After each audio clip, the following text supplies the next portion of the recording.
Sempat sakit-sakitan, Kamarudin kembali semangat kawal kasus Brigadir J.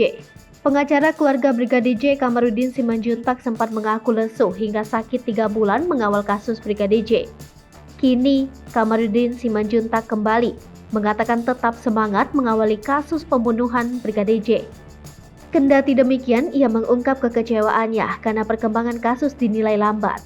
Hingga kini, berkas tersangka yang belum juga bisa dinyatakan lengkap, padahal kasusnya telah bergulir selama 2,5 bulan. Namun Kamarudin menyebut tidak akan menyerah.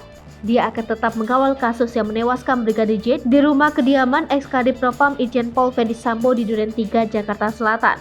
Meski demikian, pihaknya akan tetap mengawasi dan mengawal kasus ini. Kata dia, pihak keluarga Brigadir J jenuh dengan pemberitaan saat ini yang tak kunjung masuk ke meja hijau. Walaupun Samuel Huta Barat merasa jenuh, tetapi masih tetap semangat untuk memperjuangkan kebenaran.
Hai pemirsa Sri Popo TV, jangan lupa komen, like, dan subscribe, serta tonton terus berita-berita terupdate lainnya ya.